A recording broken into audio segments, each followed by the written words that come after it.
everybody, welcome to another video. This one is a quick refurb on a single wheel. It's just a wheel that was curved. The rest of them seem to be reasonably okay, but this one had quite a few chunks out of it. So I'm just running through the process quickly of what I do anyway with this wheel. But I'm using the Meiji M-E-I-J-I F55. Now the F55, they do it in a 0.5 and a 0.8, and it's obviously it's only a small little, what I would call a micro gun. It is sort of a similar gun to the LPH50, so it's a small little gun. I know a lot of model makers use it and things like that, and I do like my smaller guns, so I thought it'd be an ideal thing to use it on. It's something like this where you need to get into the smaller areas, and having a physically small gun as well as a relatively small pattern is absolutely ideal. I mean, you could get away with doing this with a full size of GTI Pro Light or whatever, and turn the fan onto spot and get a similar result, but it's not quite as satisfying as doing it with something like this, really, I don't think, because this is ideal territory for these small little guns. I know a lot of model makers watch my videos when I go on to the smaller guns, because there doesn't seem to be a great deal about the smaller guns. A lot of the channels on YouTube seem to concentrate on the bigger stuff, and I just like spray guns. I like all of it, so I like to play around with both of them, really, the big stuff and the smaller stuff. So you'll notice here we're using a little GF3. Now I did a video quite a while ago now, probably a year and a half ago now, on modifying a GF3 to take primer, high build primer. So that's what I was using there. It's just a 1.2, in fact it's a 1.0 I think I used, that's been drilled out to 1.8, and it works quite well for small little touch-ins and things like that, where you only need a small amount of primer. It's absolutely ideal. So for something like this, it's absolutely perfect. It fits the bill admirably. So yeah, I'll put a link in the description if you want to see what I did to that. Really, it's just drilling a hole in the tip to make the fluid flow out better when it's a thicker fluid. Anyway, so on to the F55, which we'll get to in a minute. You notice back at the start I'm using a standard filler. Now you can get something like U-Pol D, which is an aluminium filler with little bits of aluminium in it, but I've found that it's not a problem using standard, I mean this is U-Pol Fantastic filler, and I found it's not a problem using that.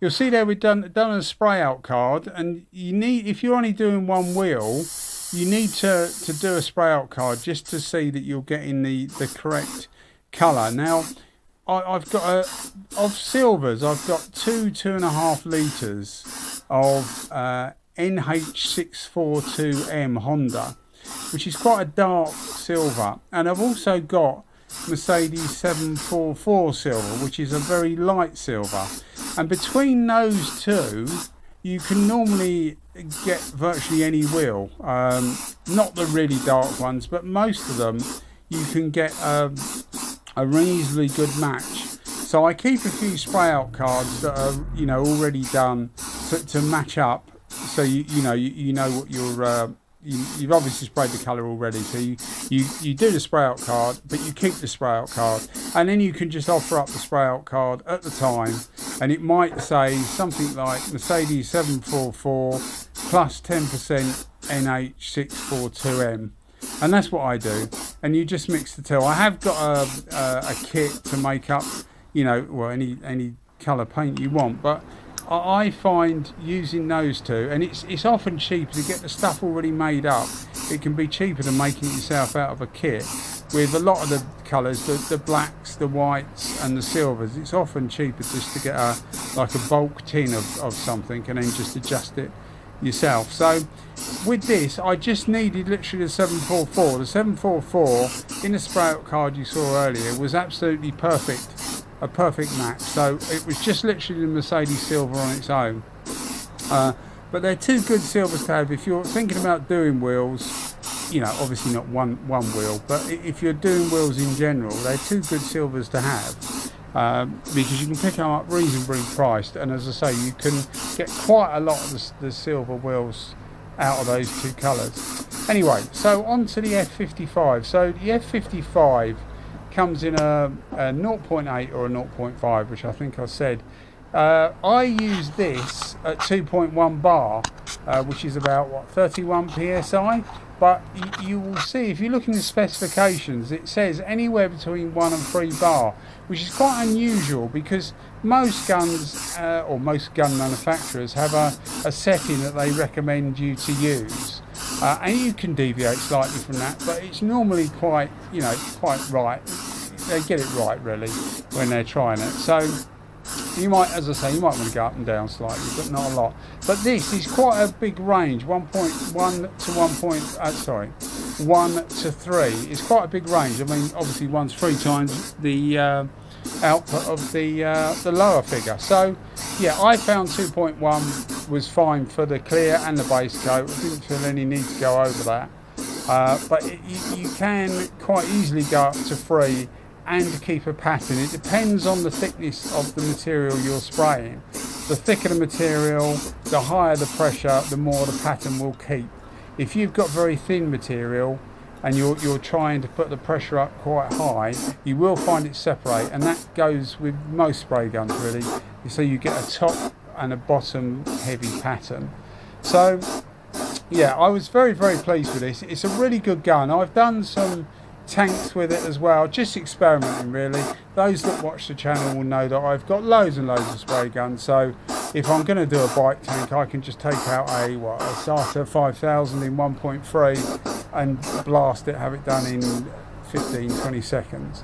But using something like this is actually, it's really good fun. You know, if you're not pushed for time, using the smaller guns is actually quite good fun, and I find it's a really good test of the gun as well, because most of the smaller guns can do the smaller stuff without problems, but it can get in the way sometimes. If you're trying to do the bigger stuff, they can be really slow, or just not quite up to it. They're just not putting enough material out, and that's what it normally comes down to, rather than the gun being bad or whatever.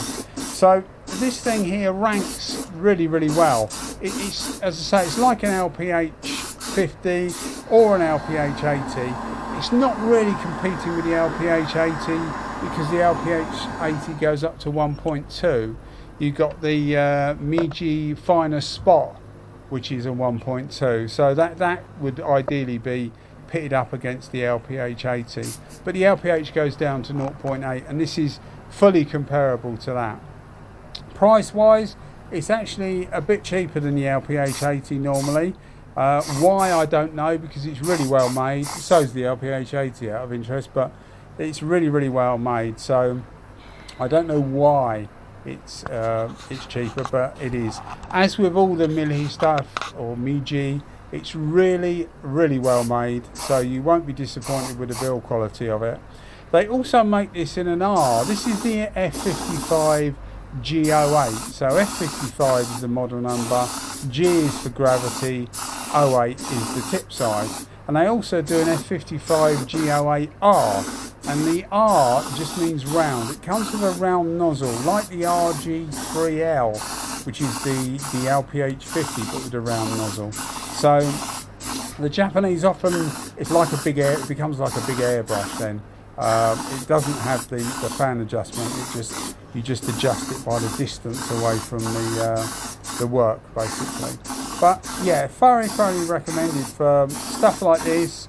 And the model, you model guys, I'm still trying to work out on a way. So if you're listening to this and can put up with what I'm gabbling on about, give me a shout and send us a message, or tag on to the video what you would like to see me do, because I don't do models, but I can think of 5 or 6 guns that would be very good for models.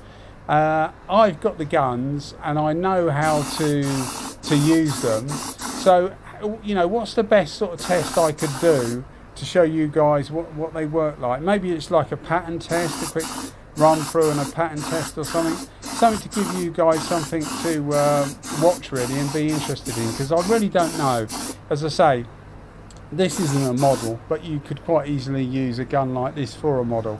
So yeah, just give us a shout out and see if you can steer me in the right direction as to what you want to know really. Because I know obviously most of you aren't silly like me and buy loads and loads of spray guns. So if you're looking for a heads up of which one to get, then maybe I can help, even though I don't actually do models. So this took about 80 millilitres of clear coat, and it also took about 80 millilitres of base coat. So not a lot by most standards. A front fender on a car will probably take 500. So that will give you an idea of the amount we're talking here. We're talking really small amounts. The fan on this, you can see the fan. This is for the clear coat, so you get a better idea of the fan with it than with the base. The fan on this, they say it's about 5.5 inches. I found, you see me do a little spray out earlier, I found it was about 4.5 inches. If you put the pressure up to 3 or thereabouts, then maybe you'd get a slightly bigger fan. But for something like this, it's absolutely ideal, because I always think you're better off using the gun at full fan rather than cutting the fan down, because I think that a gun atomises better when it's on full fan than cutting the fan down. I just think the pattern is more even.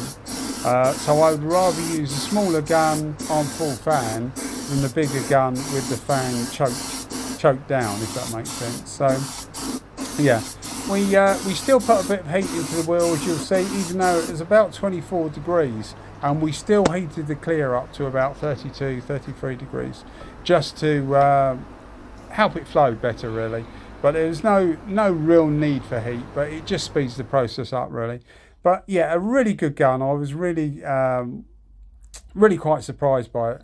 I knew the Meiji stuff is quite good, but I thoroughly enjoyed using it. And as I say, I've used it on other stuff as well, some bigger stuff. And although the fan is small, so you do have to be quite methodical about what you're doing. This looks really silver, by the way, and it's just the way the camera's reacted with the sunlight, because this is in direct sunlight.